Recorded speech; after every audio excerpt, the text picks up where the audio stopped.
Hello, fellow Econauts, and welcome back to our show. I'm here with my brother Ben, the Rocket Man, and today we are talking about the Orion spacecraft. Hey, Ben, how are you? I'm fine. How's it going, Simon? Hey, fellow Econauts. It's going wonderful. Today we are talking about Orion spacecraft, and that's very exciting to me.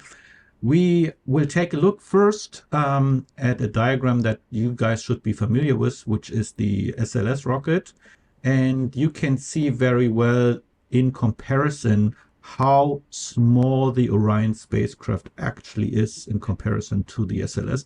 And maybe, Ben, you can let us know real quick a little bit about the SLS and the Orion spacecraft on top of it. Of course, with pleasure. First of all, just on your comment, how small the spacecraft Orion is compared to the overall rocket, I just want to remind um, people of rocket science a little bit here. um, you need about 89%, 90% of the fuel required to go to just to orbit. A different way. 90% of the rocket is only fuel because that's the amount of energy you need to get actually to orbit. So 90% of the rocket is actually fuel. Here we have a diagram, an expanded view of SLS with the so it's actually the Block 1 configuration. We talked about the modular design of SLS, of the Space Launch System. And here we have the Block 1 configuration, which means the Orion is attached on the SLS.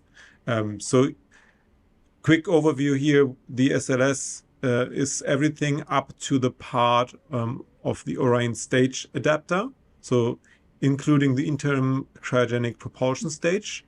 That is still part of the SLS. It's in fact the upper stage. So the launch would look like this. Both solid rocket boosters here on the side, they lift off the whole construct. Then the core stage, which is the main body or in orange, will lift the whole rocket into orbit.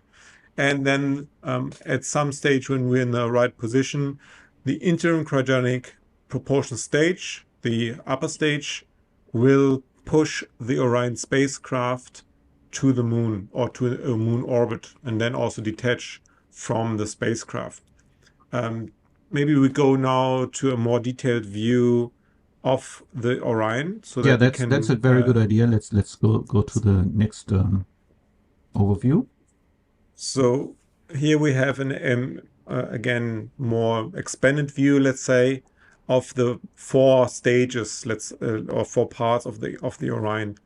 The launch abort system is only attached at the launch, because it's actually meant for an abort system in case of an emergency in ascent or during the launch. That's why it's There's called the launch abort system, not the mission abort system. exactly. Exactly. There are three solid rockets in this launch abort system, which can propel the whole Orion and the crew away from the main rocket in case something goes wrong, and therefore, the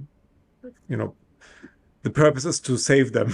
Yeah, in case of an Obviously, emergency, right? right? Exactly, Yeah. right? So that's the launch abort system. The launch abort system will not travel with the whole Orion to the moon. So at some stage, it will just be detached. Quickly jump over the service and crew module just to touch on the spacecraft adapter. That part connects with the modular design of the SLS and just connects the Orion with the SLS. So it has no other purpose at all. In fact, in our case, it is actually connected directly to the upper stage of the SLS. Yeah, so now the most important parts of the Orion is the crew module and the service module.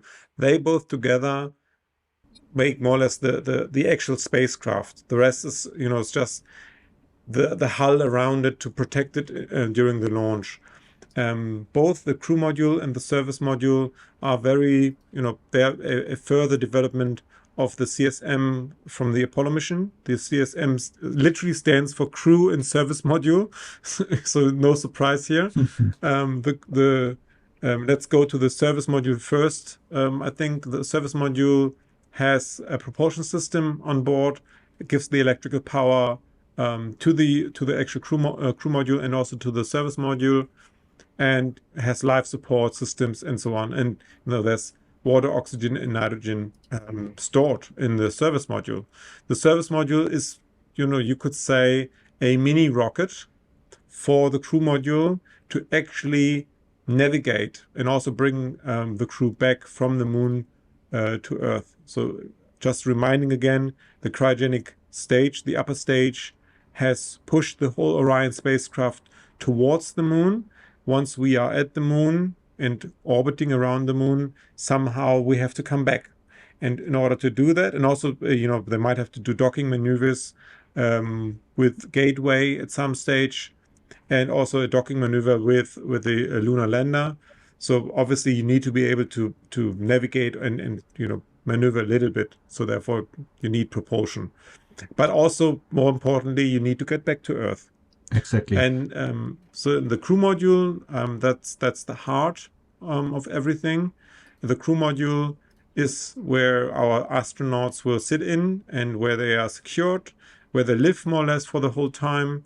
They live and work in this little module. It's just enough space for 4 astronauts, so it's not very big, but it's an incredible piece of technology, really.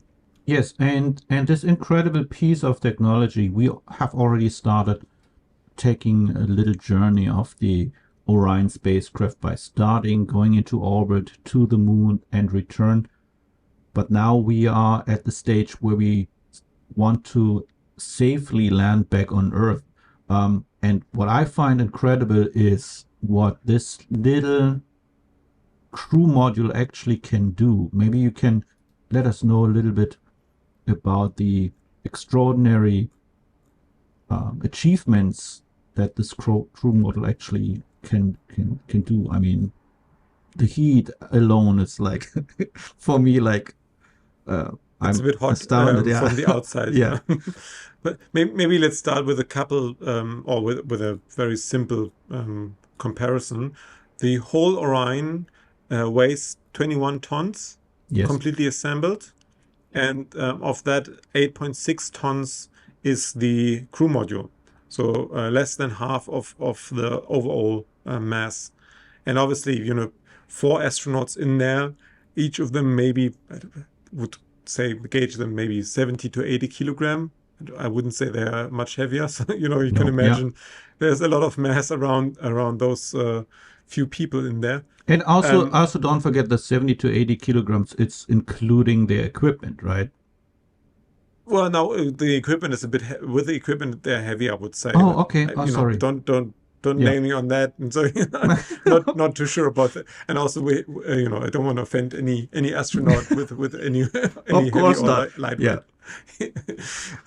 Anyway, so yeah, but you mentioned, obviously this crew module is designed to land back on Earth. To do so, it has to penetrate our atmosphere. So once we have done the incredible journey from launching, going to the moon, doing the work we have to do there, bringing the crew back from the lunar surface with a human lander, and then coming back to Earth, the service module will then actually be detached in that moment. So the crew module alone travels towards Earth. The service module burns up in atmosphere. And the crew module then turns around, and you can see the little roundish shaped bottom, I would say, the bottom of it. That faces then towards Earth, and there is a heat shield installed. Or I mean, the whole crew module has a heat shield, but that's the most secured part. It's designed to absorb all the heat in the descent into Earth atmosphere. We reach we reach temperatures up to 2,200 degrees Celsius and 20 or 32,000 kilometer per hour speed. So that has to be decelerated. Obviously, we can't just slam with that speed onto Earth. That would be very unhealthy for for the crew on board, and a bit shaky as well. At some stage when the capsule, the crew module, is decelerated enough, so when it's slow enough, there are large parachutes opening, and then at that stage it's falling with parachutes into the water. It's still quite quick. I'm not sure how quick it exactly, but it's not free fall anymore. But it's also not like a very slow descent. And then it splashes down into the water where it swims. It then inflates around the crew module a ring of inflatable sort of balloons, and then the whole crew module just floats in the water. And hopefully ships already wait close by, and then go quickly to the crew module, capture it, and open it up and get the crew out of the module. I have put one picture here on screen where you can see very well how the crew module is getting retrieved by a very large ship. I think it's an incredible technology marvel that we are able to do that. I think it's I'm speechless by the way. I think it's for me it's like magic to think about how we were able to achieve that, how we were able to actually come up with the math behind it to calculate how much fuel we need to push just this small, teeny tiny crew module into space. I mean, you mentioned it in the beginning of this episode. It is a huge rocket that is necessary to propel this little crew module into space, and it takes so much less energy, if you really think about it, to come back from the moon back to Earth. It is really shows how much energy is necessary to actually get into space.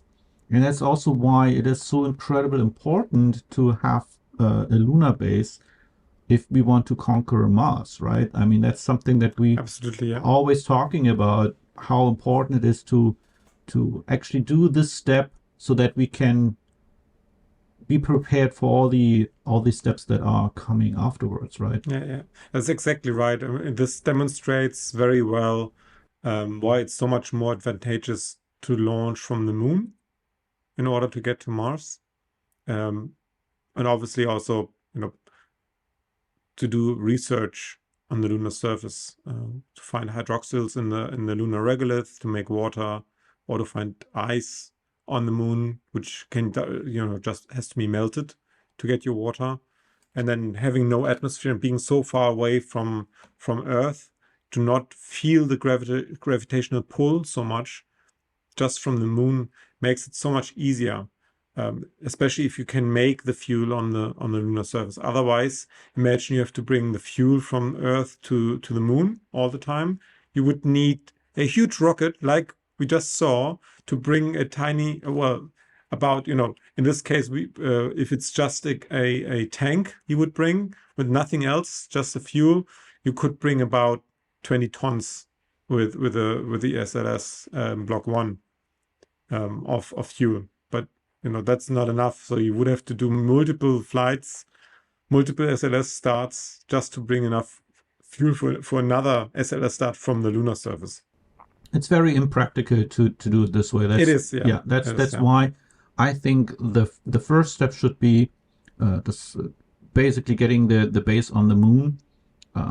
Obviously, having also space stations around Earth and the moon to make the connection flights, so to speak, easier, and then it's just a matter of time when we can reach Mars, right? Yeah. I think also if we look at the episodes that we did before with space mining and etc., this is where it goes, right? This is exactly where our journey goes. As soon as we have all the materials available on the moon, it's so much easier to do all the other steps that are necessary to. It's a little bit like most strategy games. Yes, exactly. Start with a lot. Start with a little bit, and then initially you have to do a lot of manual clicks yourself. But over time, you set up enough methods or cycles Yeah. that you only have to rinse and repeat, and then suddenly everything becomes exponentially larger, and suddenly what you struggled with initially is like that's just the normal strategy or the normal execution for you. Yeah. No, you don't think of it anymore. And there's other things. So it's like between micro and macro management. I think this shows very well. If you haven't noticed already, we are nerds. No, No. no way. All right. Nerd? Okay, so I think we ended for today. That was like incredible. I'm always fascinated by the technology that's behind that, and how we were able to actually achieve that. That's so incredible. I'm very, very happy to be part of it, even if it's just a small part with the show. Thank you so much for your time, Dr. Ben the Rocket Man. And if you Simon. like this episode, don't forget to leave a like, subscribe if you haven't already. And hit this notification bell. I'm always waiting for that one. Okay, and hit the notification bell. All right, take care. Bye-bye. Bye.